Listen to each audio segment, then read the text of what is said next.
What's up, everybody? Callie Amora here from inhalton.com. I hope everybody's doing well. I have my monthly interview with the mayor of Burlington, Marianne Mead Ward. How you doing? I'm doing great. Beautiful sunny June day. What's Yes. not to like? Yeah, it'll go all the way till October. All right, so let's get to the questions. A lot of good questions from the Instagram audience, very well educated Burlington residents. So here's okay.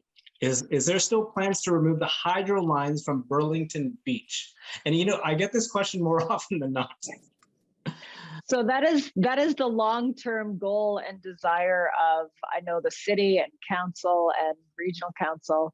The challenge is that we don't own the hydro poles. Those are Hydro One, and then there's some obviously some relationship with Burlington Hydro. But we have been working with Hydro One on a feasibility study. To bury the hydro wires is very expensive. That would be our preferred, because then it also protects them from wind and weather events, and power outages and things like that, or relocate. So those studies have been done over the years. We now have the differential in cost. It's quite a bit more to bury than to relocate, but that is on our long-term plan. And of course, the beach is a regional waterfront park. So it's important to remember that, because the initial vision, including that piece of it, is run by Halton regional staff. So we certainly talk to them a lot, and all 7 members of Burlington City Council sit on the 24-member regional council. But those decisions are made there. So we expect sometime this year to get an update from our staff about the overall waterfront plan vision. There's lots of upgrades planned, and I'm certain that this will be a key part of that conversation to get an update. Awesome. And congratulations is in order. You are now the chair of the Ontario Big City Mayors Caucus. What does this mean to you, and how does it help Burlington? So the caucus is made up of the 29 largest municipalities in Ontario, over 100,000 population. And there are 444 municipalities in Ontario. Only 29 of them are over 100,000. So all of the mayors form a caucus, and we come together. It's been around for many years. We come together for shared advocacy, shared learning. I can tell you it was a great help to me as a new mayor in 2018, and I relied a lot on the wisdom around the table during COVID. I became the vice chair just after this last re-election, and then of course our current chair has stepped aside to pursue a run for the Ontario Liberal leadership provincially. So that makes me the chair. So Burlington's voice has always been represented around that table and will continue to be. And I'm very honored to be the chair to help shepherd the really good work that this caucus collectively has done over the years to make our case to the province. And we will praise where we can, and we've certainly done that. And we will express caution where we need to, Bill 23 being one of those examples. Of course, housing, homelessness, mental health, and addictions have been top priorities for the caucus, and we will continue to press those issues together. So when we come together as the caucus, we speak with one voice on the issues that affect all 29 of us. Awesome. Changing gears here, Burlington Park has installed a swing that will allow use of children with wheelchairs in them. Can you speak on other similar projects that might be? Well, we have had, we want to make sure that all of our parks and buildings are fully accessible and welcoming to all of our residents, and this is one more step in that direction. And so we'll be looking to see where else we can install these kinds of particular swings, and they're really incredible. The people can roll up literally on a ramp, get on a swing, and then if you have able-bodied members of your family with you, they can sit right across from you. And I was at the unveiling yesterday, and a father was speaking about the design and how awesome it was that he could sit face to face with his son who sits in a wheelchair and work the swing, and they could face each other, and he could see the joy and the laughter, and they could tell jokes, and the two of them being on the swing. So it's it's a very new design, hot off the market. We've said no to other swings in the past because they simply didn't provide the greatest accessibility that we were looking for. And we work closely with our accessibility advisory committee. These are volunteer residents who advise us.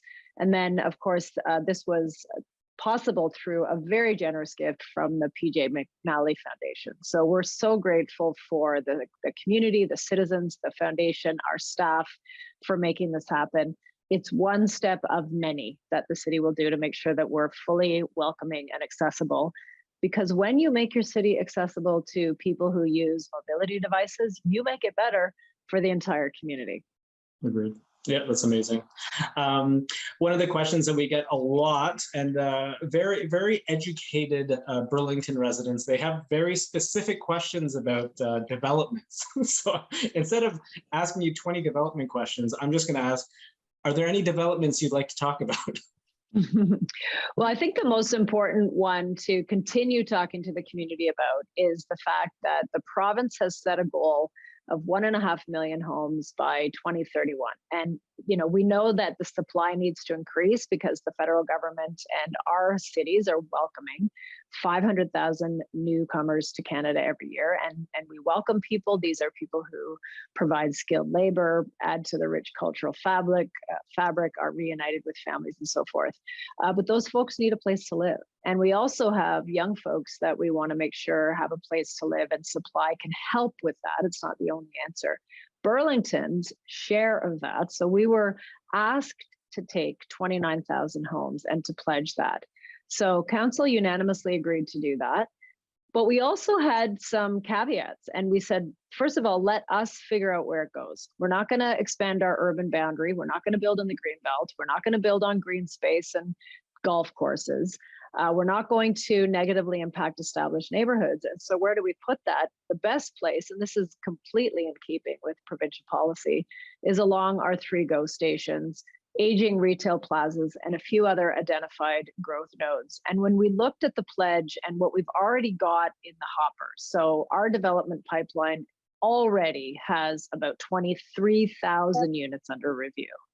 So we know that we can accept that and welcome that new housing and those new people to our community without negatively impacting the quality of life here in Burlington.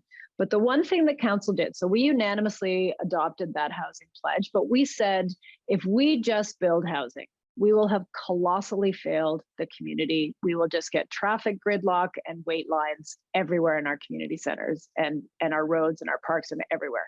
So we need to make sure that when we build those new communities around our GO stations, that we have community centers, parks, jobs, services, shops, everything that makes a community complete so that people can come out their front door and get what they need within walking distance. Because if we don't do that, we are just building housing, we're not building communities. So we were very clear with the province that our goal is to build the communities for the next 7 generations while meeting our housing pledge. Awesome. Cool. Another question we got from an Instagram user was, can Burlington get free transit for seniors and children like Oakville? So we actually led the way with free transit for seniors. We've had that for a number of years. Okay, all right. Oakville may have a bigger megaphone. I don't know. Maybe we don't toot our horn enough. But yeah, several years ago, last term of council, we brought in free seniors off-peak transit. It was first a pilot, we extended the pilot, and then we made it permanent. And we're reviewing that to see if we just extend it to 24/7. But the off-peak hours increased almost right out of the gate, our seniors ridership by 16%, 1/6, like huge increase. We also, in the last term of council, offered free transit for students under 12 to align with Metrolinx. So we've had that for a long time. We also have something that I know no other Halton municipality has, which is that if you qualify for what's called a split pass with Halton Region, and the split pass covers half of the transit fee, and that's for free pre-qualified people. So if you're on Ontario Works, if you're low income, there's sort of a criteria. We cover the other 50%. So any low income residents, adults, kids, it doesn't matter. If you qualify for the region split pass, transit is completely free for you too. We also brought in just this past budget in 2023, free transit for high school students at off-peak times, so evenings and weekends. And we are currently in discussions with the school board about how to roll that out kind of 24/7. So we've had free transit programs for a number of years. I'm glad other municipalities are following our lead. I'm committed to doing more on that. I think the more we can remove barriers to transit, the more we can encourage people to take that. And if more people take transit, the roads are better, less congested for all of us. Mayor, I promise this will be the megaphone, so this will never be asked again. Yay! So, use your magic megaphone powers. I will.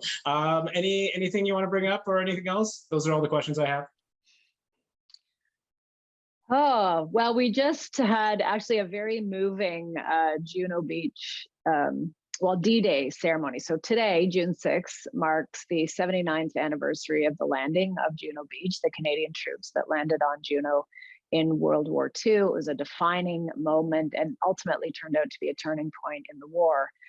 We have a naval memorial down in Spencer Smith Park, and so we had a ceremony there, and we were joined by D-Day veteran, also a Burlington resident, a recipient of Burlington's Key to the City, Gordon Shotlander, who landed on those beaches and is now in his 90s, looking fit as ever. Actually, Gordon and I are walking in the Moon in June walk, a fundraiser this Saturday night. So he is still going strong, and just a true testament, I would say, of the Burlington spirit. And in my remarks, I talked about the fact that Burlington this year celebrates 150 plus years.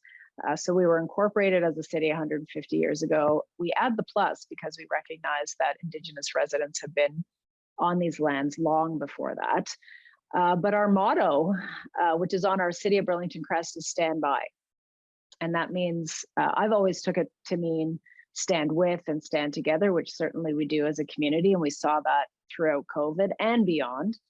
But for our veterans like Gordon, it means stand ready for service. Be ready to serve, be ready for action. So they were then, and we enjoy the freedoms that we do because of the events 79 years ago today on those beaches. So it's an important commemoration today, yeah.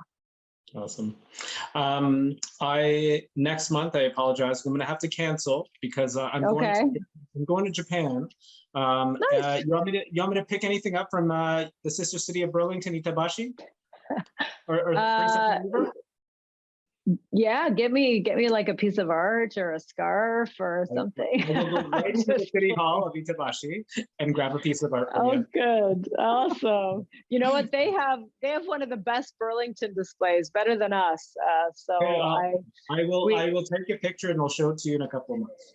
Yes, please. No, just enjoy your time there. It's incredible. Actually, you should get to the